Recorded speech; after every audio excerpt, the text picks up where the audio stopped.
I hear that. What the hell is that?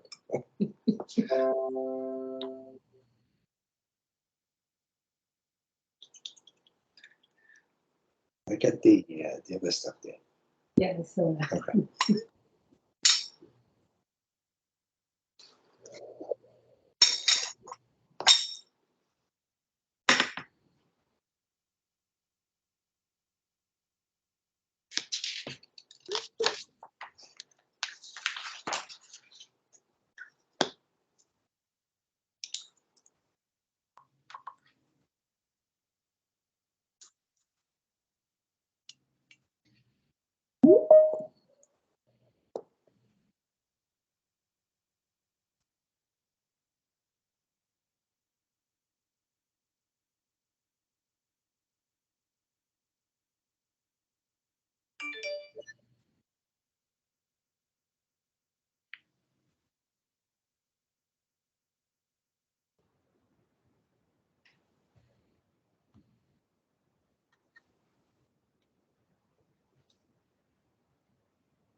All right, Mark, it is 10:02. Do you guys want to get started?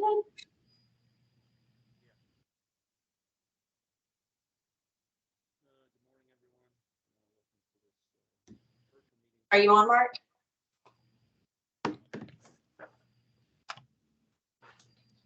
I see him on.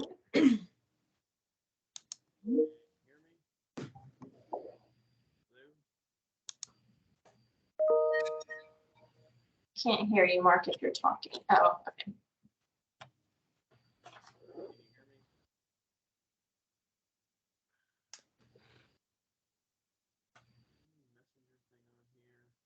I can barely hear him, like he's in the background.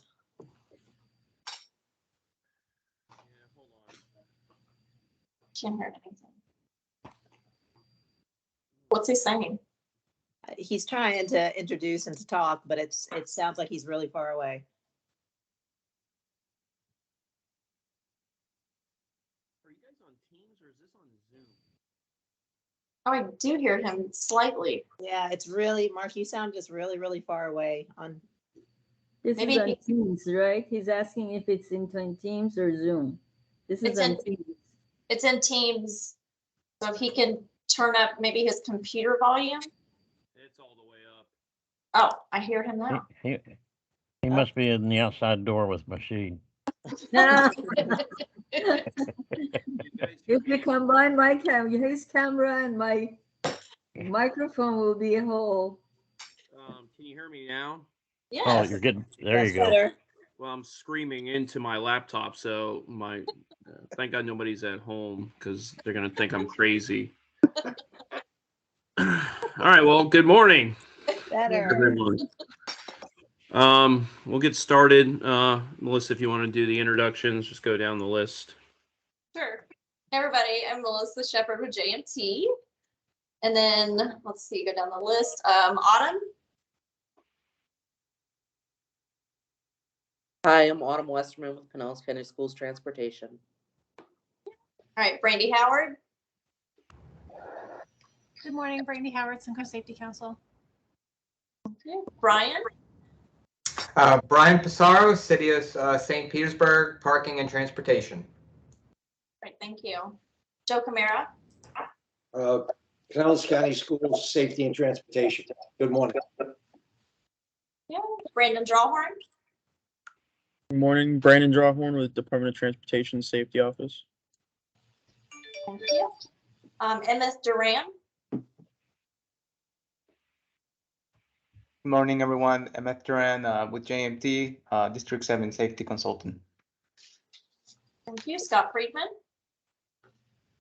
Morning, Scott Friedman, resident of Pinellas County. thank you. Julie Vaughn, Good morning, Julie Bond, Cutter at USF. Jonathan Koontz, Good morning, Jonathan Koontz, Pinellas County Public Works. thank you. Mashi, Good morning, Mashi Doroste, AQC, FDAT Safety Ambassador. thank you. Janice Martinez, Good morning, everybody. Janice Martinez, Law Enforcement Liaison for DOT District 7. thank you. Lori Paleo, Hello, everyone. I'm Lori Paleo with JMT. thank you. Joan Rice, Good morning, Joan Rice, Pinellas County Public Works. all right, and Mark Easty, Sergeant Mark Easty with Pinellas County Sheriff's Office. yeah, and Mike Zen, Mike Zan with Florida Department of Transportation, District 7, your CTST program manager. all right, and then I see I have two people on via phone. So if I didn't call your name, can you please introduce yourself? Good morning, this is Denise McAllister with MAD. Thank you. Good morning, this is Cassidy Perry with the City of Pinellas Parks Police Department. Thank you very much. And just to let everybody know, this meeting is being recorded. So if you're not speaking, please mute your mic so there's no feedback when others are talking. All right, thank you. Thank you, Melissa. Next thing we'll go over is approval of the September meeting minutes. I had already looked it over, so do we have someone to approve it and then someone to second it if you needed time to look at it?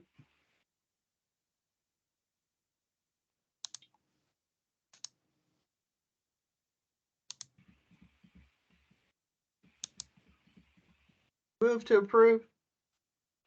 Thank you, John. Second?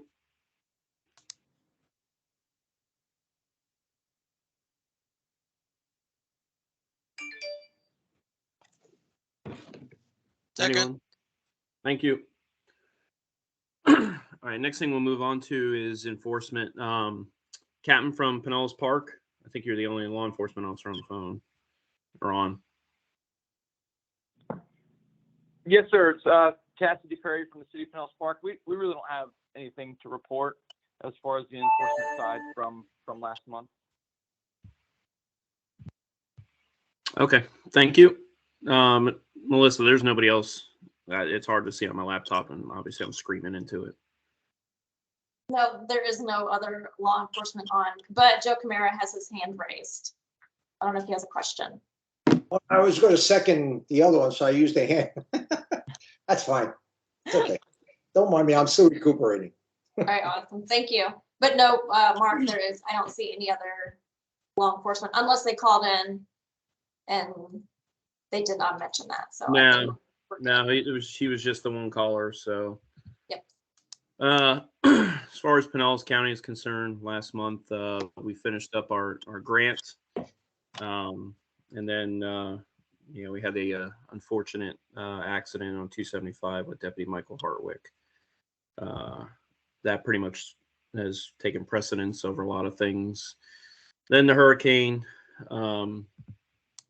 so that was pretty much the month of September, which it's not a good month. As far as October for Pinellas County Sheriff's Office, we are doing a detail starting next week. It was supposed to start the week of the 22nd, but for obvious reasons, we delayed it. But we're going to be doing some US 19 traffic enforcement, probably about 10 deputies, some command staff that travel to work for Pinellas County SO have seen some pretty egregious traffic violations for that rush hour traffic in the morning. So our traffic unit, our DUI unit, and some other traffic units within the agency will be out and about in the morning to combat that really aggressive driving.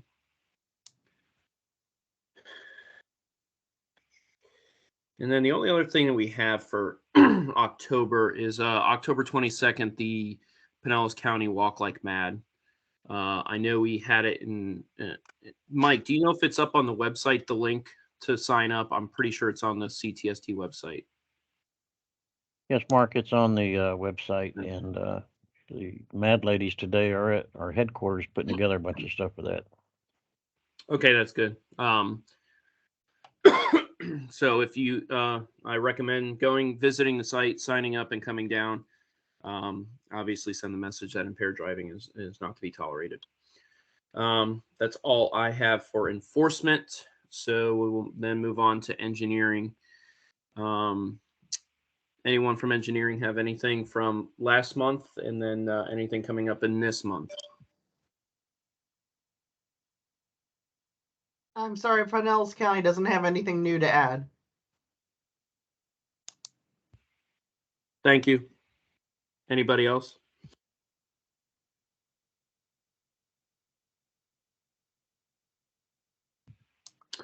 All righty, we'll move on to bike and pedestrian. Anybody have anything for ped bike stuff from last month or this month?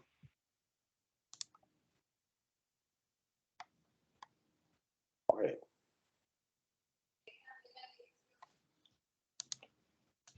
Okay. Education, Joe, do you have anything? Mark, right now, between school being closed last week and I'm just catching up, it's been pretty quiet. So far, no major disasters. Well, we tend to not use the Q word in law enforcement, Joe, because typically once you say the Q word, that's when it all breaks loose. So we'll hope we'll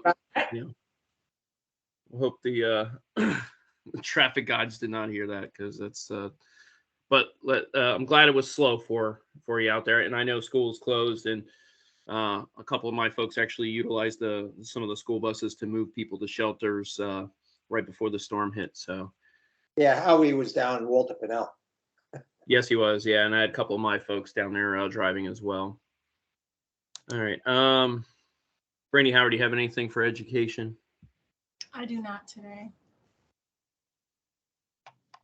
Thank you. Janice? I don't. We finished up drive sober, get pulled over, the Labor Day portion of it. So we're collecting all the data now from our law enforcement agencies. Going into Halloween, trafficsafetymarketing.gov has got a ton of great social media outreaches for buzz driving is drunk driving for the Halloween period. We don't collect any data on that, but we definitely have a lot of fun resources for it.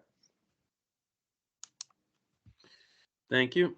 Anybody else from education?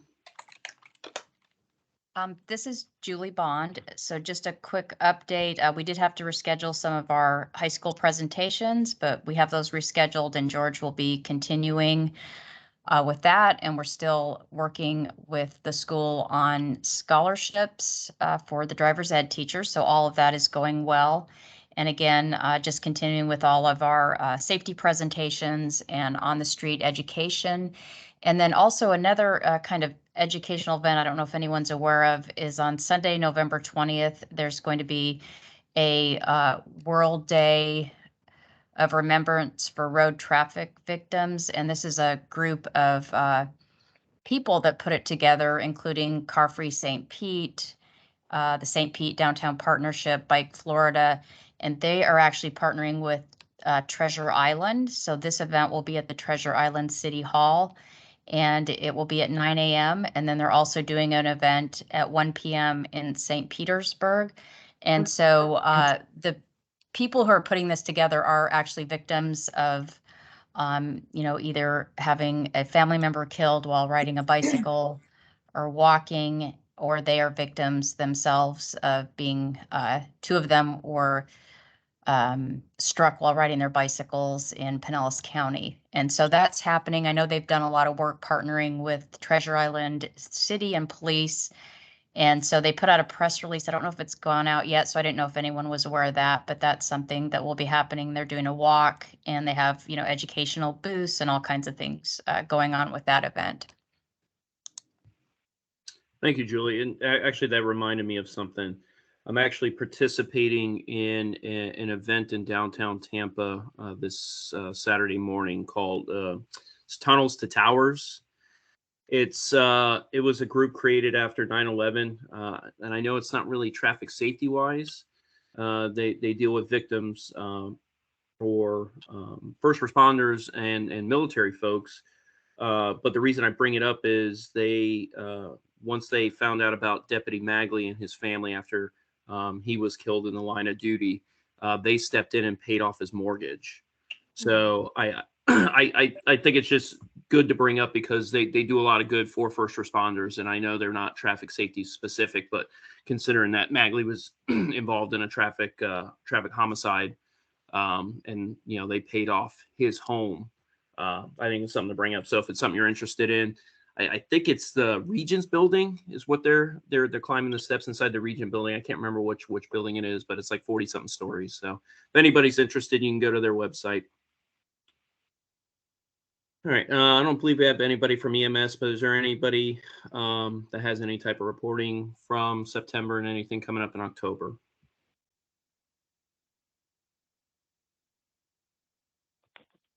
Hey, Mark, it's Denise with MAD. Just thank you for announcing Walk Like MAD. So hopefully we'll see folks there. Thank you, Julie. If you, I don't know if it's that information will get out, but on the 20th, that's an event. Maybe we could attend. I don't know, what the vendor requirements are. And as far as the presentations, I don't know if anyone else is having the same issue. We're just waiting for an approval.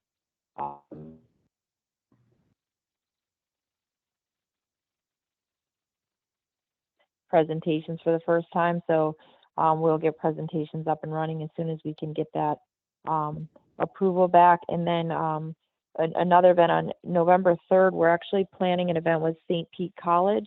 So it's an impaired driving awareness event. It's going to be at the Clearwater campus. They're going to have the simulator company out there. They're going to have the crash car. Brandy's arranged for that to get out there, and I think Brandy's coming to that. So I'll to you guys on that. Yeah, thank you, Denise. Denise, where did you say that was at again? Which campus? Clearwater campus for St. Pete College. Okay. On November 3rd from 11 to 2. And that reminds me that both of you guys brought that up. For the state folks, Mike and Janice and them, are you guys having any issues with travel restrictions because the state's still under a state of emergency? Because I know that was kind of an issue when it came to law enforcement training or even some travel during that time. Are you guys having issues with that right now because of it? So we just had a whole bunch of stuff rescheduled. So in the 2 weeks, the week before and the week after, we had a few things that were scheduled to come around in the Tampa Bay, and DOT and IPTM. Handful of agencies have just said they were going to reschedule it, but we don't have any restrictions going on right now. No.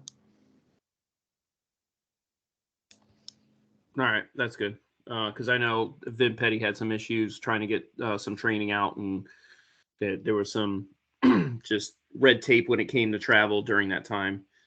So that's good. Okay. Mike, do you have anything? I know I didn't want to forget you. No, not right now. They are questioning our travel. And if it's not hurricane related, they are definitely questioning why and where and when. Yeah, I think that's the same thing that Vin Petty was going through is the why the travel is. But I mean, if it's for law enforcement training, I don't think that shouldn't be an issue. I think, especially since the funds are there for that. But all right, it's a good thing that nobody's really having an issue. All right. Again, anybody else have anything for committee reports before we move on?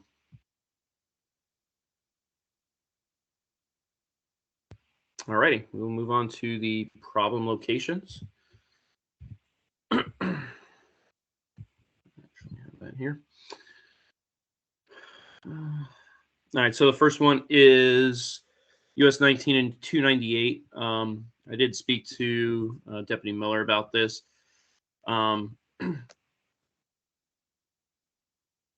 It's going to be an ongoing issue for a while until they either get rid of those, extend those, was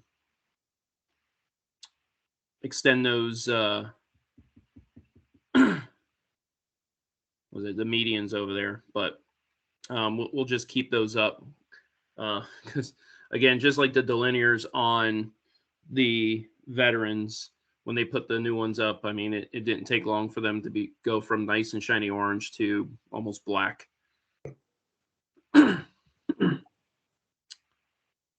Next one is US 19 in Lime Street. I know this is technically Tarpon Springs PD, and I know nobody's on the line for that. I know they've been working on it. Do you have anything else on that, Mike?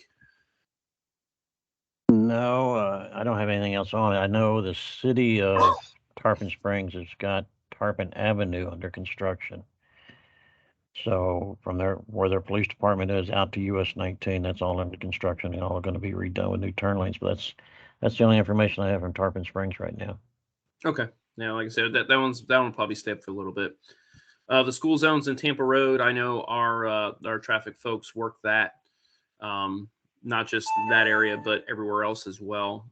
Joe, do you have any other areas, or have you heard of that school zone not having any more issues, seeing enforcement out there? No, the other week when I was out there, I know the sheriff was out there. He was sitting in the median with the radar gun, and he had about 2 or 3 people pulled over on the side. The other one I know is 54th Avenue and 37th Street. I know I gave that to your other deputy, but evidently my drivers are still complaining about that. People are still running by through their stop arms. So 54th and 37th Street? Yes, sir. Is that the one where you sent me, was it the video or something like that? Yeah, I gave them the actual stop arm violation forms and everything with the. Yeah, that one was Lancaster, Beltran, Lancaster. That was the video with the jewel. I was going to say, yeah. Yeah. All right, I will pass that location on to the traffic guys, and maybe they'll hit it tomorrow. Okay, it definitely happens in the afternoon, about 2:30, anytime from 2:30 on. My buses are stopping up there. Oh, this is more of an afternoon issue? Yes, sir. Okay. Let me just write this down. Do you want me to include this in here? Now, just leave it for now, because what I'll do is I'll reach out to the traffic guys at the end of next week and see if they're seeing any violations or if just their presence will do anything. And then we'll get with Joe on the next month one. And if it seems to be a continuous problem, then we'll keep it up there. Okay. Thank you very much.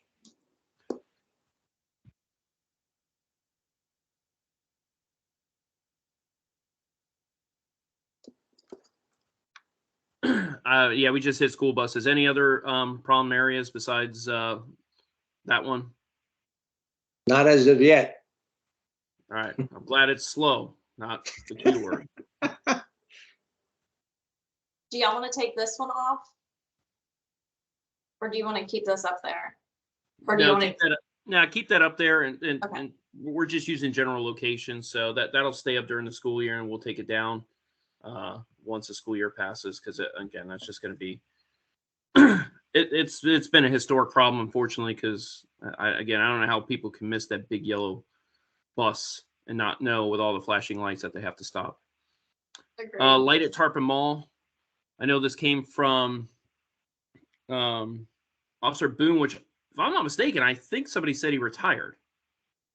I'll have to double check on that, but I don't think I think he retired from Tarpon Springs, so I'll have to get with either Officer Gasson to figure out who's going to replace him coming to these meetings. Mark, Mike, go ahead, yeah, Mike. Mark, this is the one I was just talking about. I got it mixed up with the other one, but this is under construction. The contractor's already out there working on it, and it's for the city of Tarpon Springs. So they're getting new extended turn lanes and new turn signals. They're getting all kinds of new stuff on that section. Okay. So we'll keep that up there until that program is done, and then I'll reach out to Tarpon Springs to see what. I'm pretty sure I heard he retired, but if not, we'll find someone to replace him to come to these meetings. So we'll move on to the next one.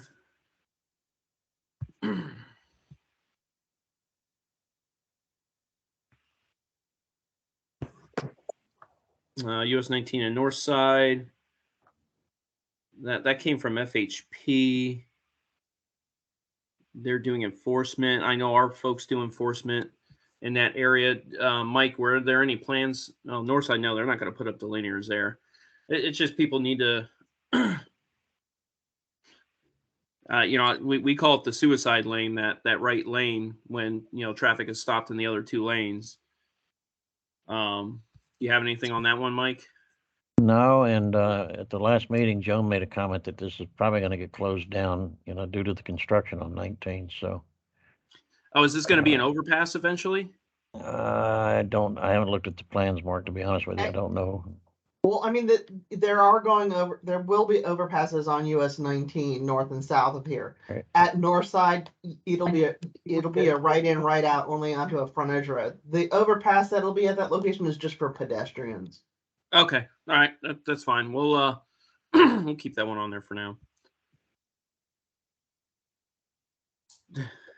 East Lake Roads and Woodlands Parkway. Again, that goes to my comment about the veterans. And those delineators, I see they're $80 a piece, and they're being replaced every week. I mean, outside of DOT putting a camera there and somebody reporting the damage to their car, because those aren't like just those rubber delineators that the veterans has. These are pretty decent, decent sized delineators. They should be doing some pretty good damage to the car, wouldn't you say, Mike? I would suspect that. I've seen done considerable damage on others in the past, so I imagine somebody's got some bumps and scrapes on their vehicles doing it. Now, I know Howie does work that area, so we'll keep that up, and I'll actually reach out to him for an update to see. But again, it's only during rush hour traffic, because it goes from 3 lanes to 2 lanes right before the light there, and then it's a right turn only when you get about 1,000 feet prior to it, and then the delineators go up probably about 150 or 200 feet before it, and then people just I say jockey for position because they don't want to wait the extra 5 minutes in traffic. So. Hey, Mark, can I ask a question about that location? I think it might be Tarpon Woods Boulevard, not Woodlands Parkway. Yeah, it is Tarpon Woods. Yes, thank you, Brandy. Okay. Yeah, that is Tarpon Woods up there. So it's East Lake Road? East Lake Road and Tarpon Woods Road, or Tarpon Woods Boulevard, I think. Boulevard. Yep. Mm-hmm. Yeah. Okay, Yeah, there's there's a gas station on the northeast corner, and then on the southeast corner is one of the parks. But yeah, because I was looking at, I'm like, wait a minute, that's Target Public.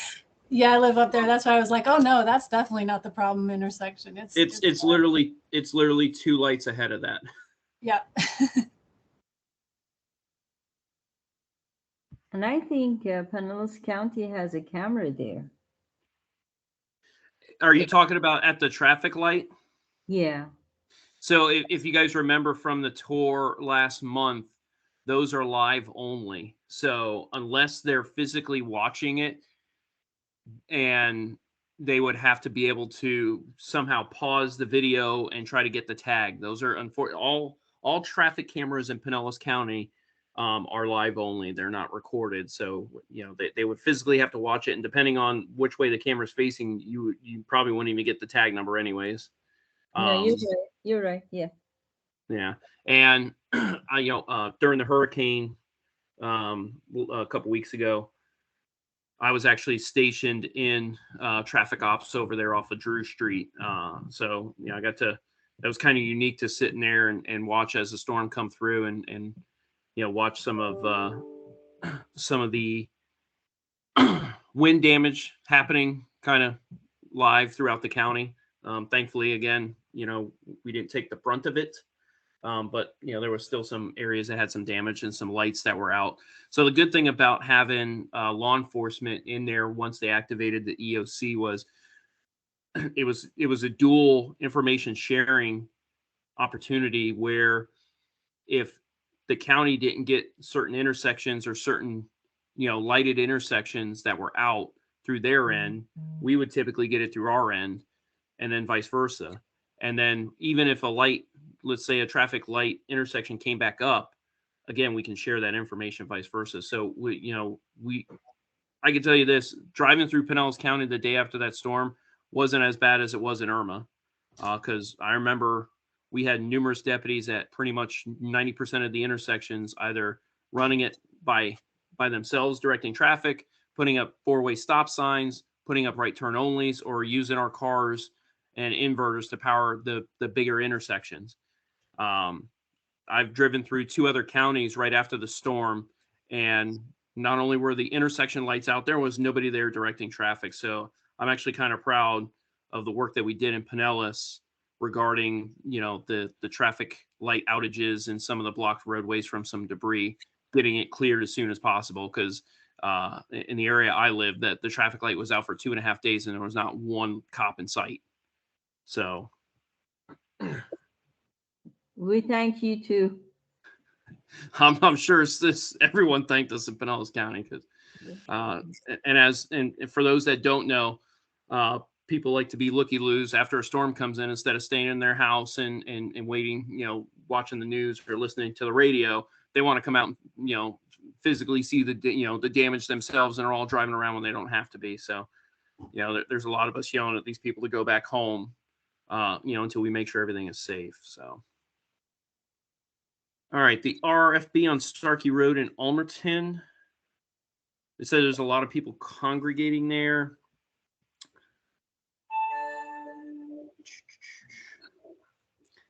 I know we were talking about putting lights and, you know, fix some issues there.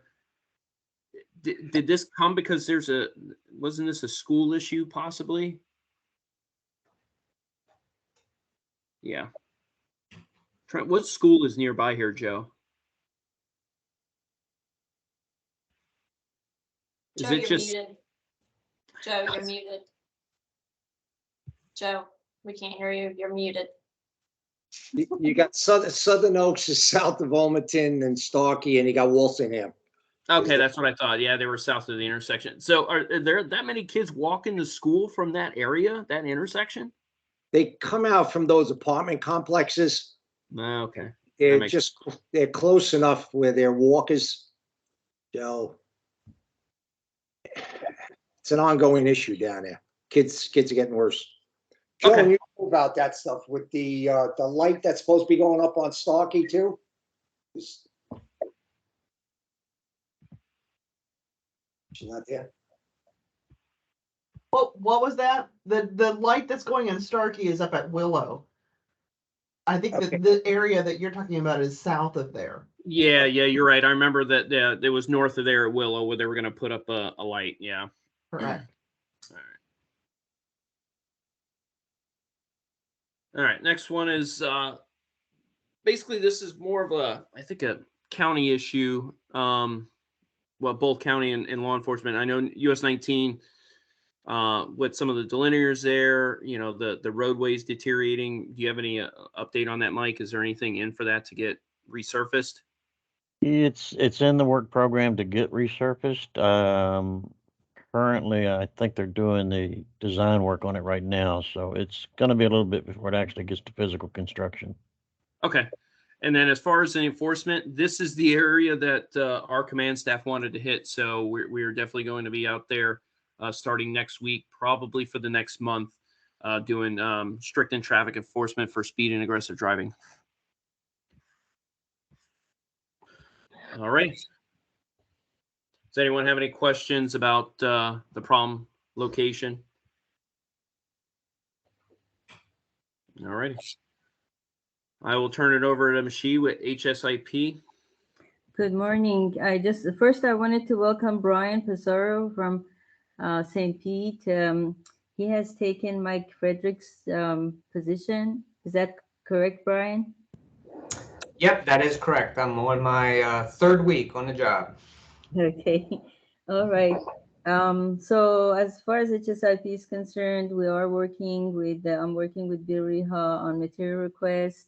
We are reviewing 4 or 5 speed feedback signs that Pinellas County, Joan has submitted. So that's being done right now. We're incorporating LPIs in local roads, talking to cities and counties, working on safe strikes to 0 intersections that are higher crash. As far as applications for HSIP is concerned, please send it in an email format to me still, because we haven't resolved the issues with the portal yet. And when you send it, please send it to Bill Reha and copy me so I can keep an eye on it. And again, if there's anything I can do with the applications or safe routes to school, please let me know. And that's it. Thank you. Thank you, Michelle. Anyone have any other questions or input on HSIP and the other projects? Yeah, Mark, I wanted to also let you know that we're reviewing 4 locations in Reddington Shores for RFBs and 4 other locations in Indian Shores. They're under current review. All right, sounds good. All right, we'll move on to our fatal map.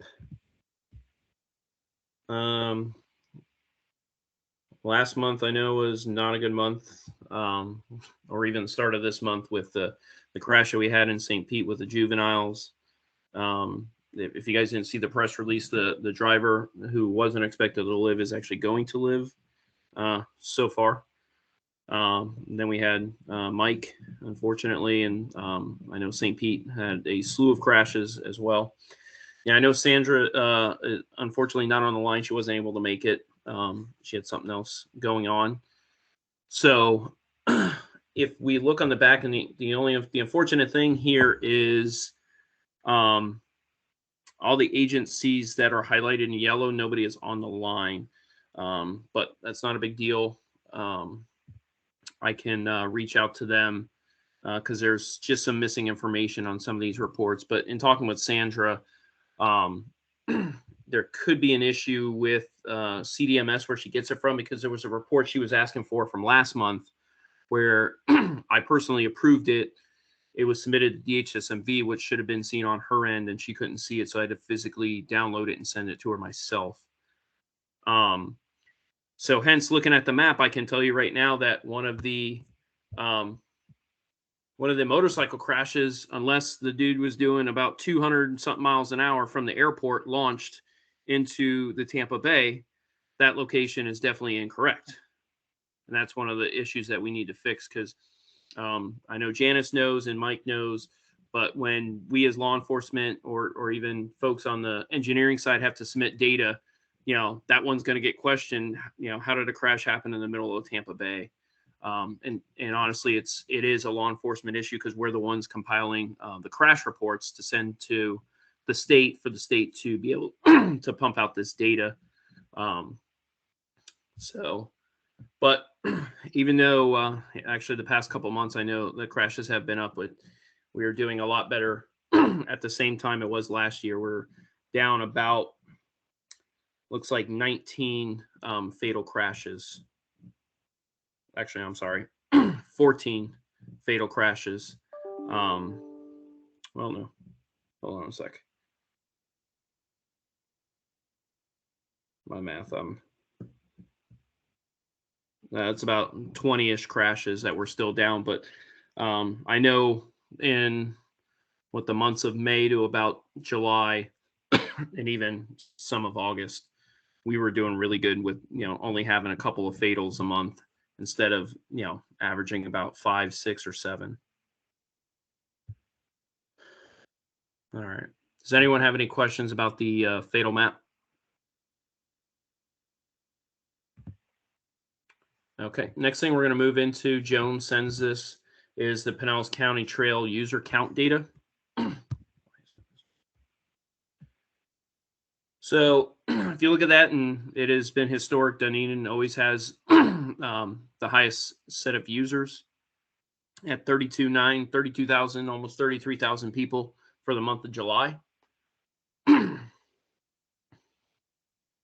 With Palm Harbor and Bay Pines and then Seminole coming in.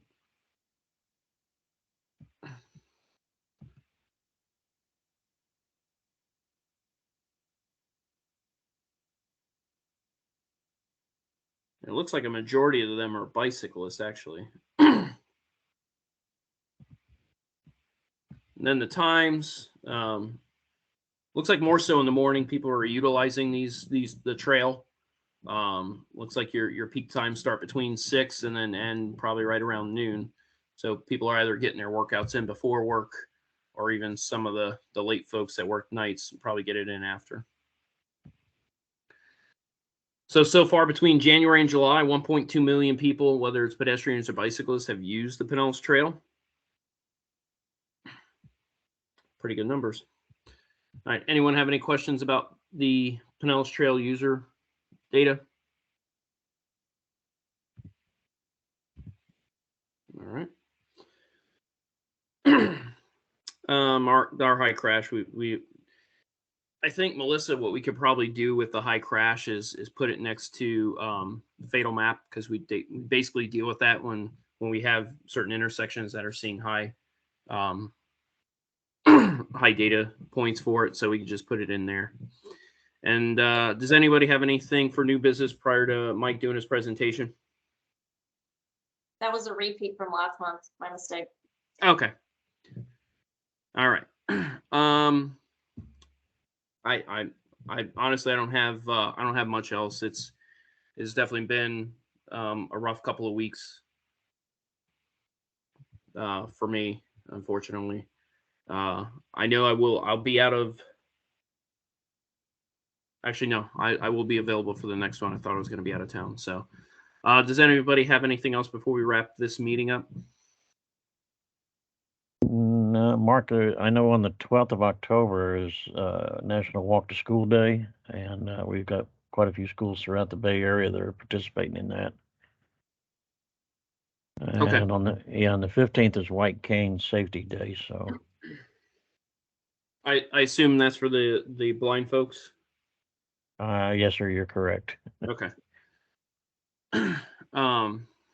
Okay, I'm trying to look because I'm pretty sure I thought that there was something else going on in October.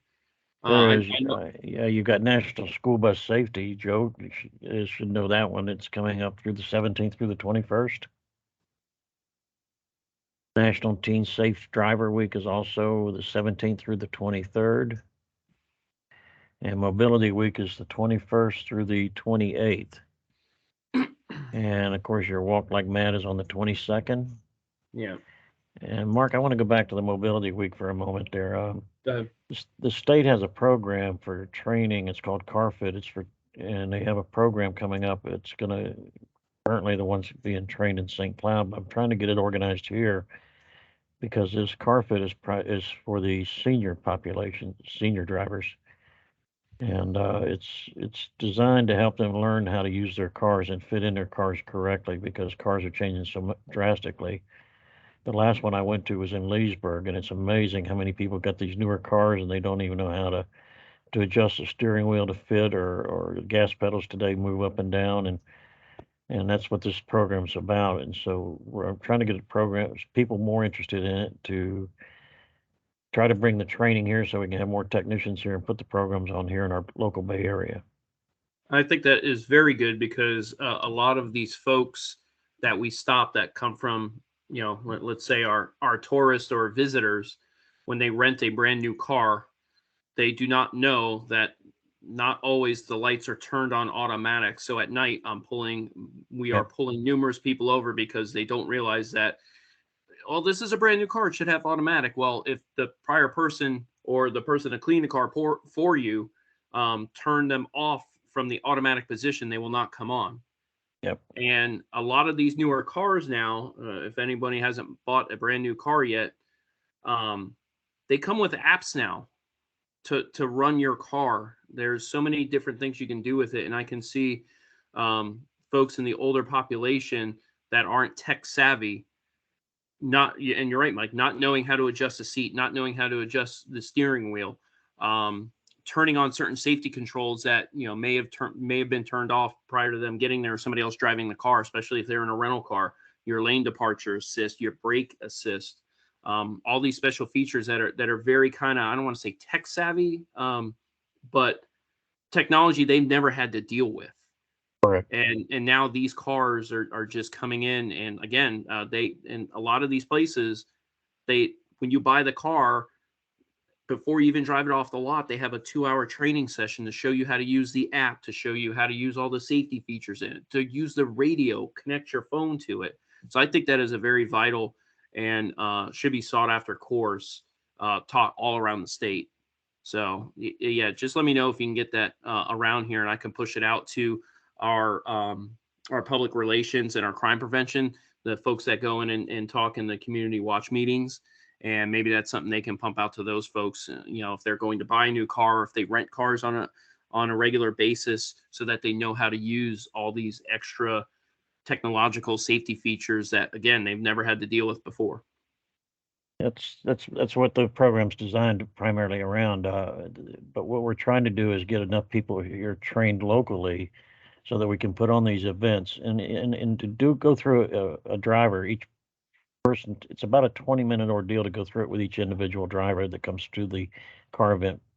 You know, I don't know if you've been to like the car seat events or helmet fitting events or anything like that, but it's similar to that, but it's for our senior drivers, and our partners in this has got involved is AARP and AAA. So it's not just DOT. Of course, it's a DOT program, but that's our partners involved with this. So we put on the events, like we may just say, we'll go to an operations center somewhere in Pinellas County, and we'll advertise it out on the social media, and all these seniors can come in and get their cars checked out and make sure they fit correctly.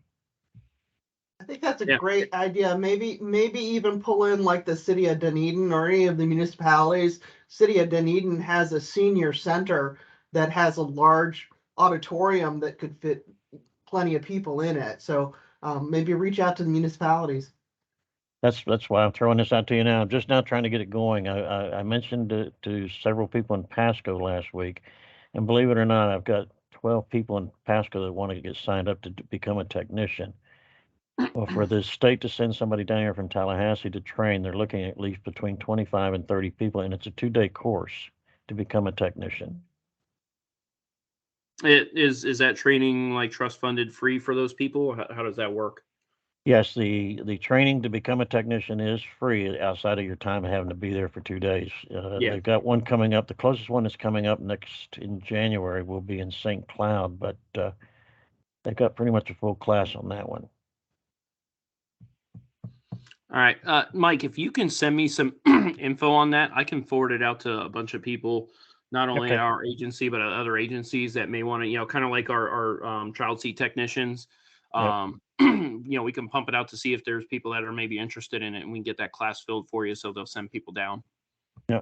Well, like I said, I've got a quite a few from Pasco, and I haven't had a Hillsborough meeting yet to bring it up there, but you know, if we can fill this room up and get this in here, you know, we can bring it here in the Bay Area, whether it's in Tampa or St. Pete or somewhere centrally located, so we can all go to this thing for 2 days. Become a, it's also, they're looking to have event organizers. So, I mean, like Joan said, you know, she's maybe got the community center there. Maybe we can have an organizer in that, within that community. Okay, Do yeah, you have yeah. any, I'm sorry, do you have any kind of flyer or anything explaining a little bit more on it? Because, I mean, Yes, I ma'am. can even bring this information to like the technical coordinating committee meeting with Fort Pinellas and stuff. Yeah, I was going to suggest that, you know, I brought it up to the Pasco TAC meeting, and Okay.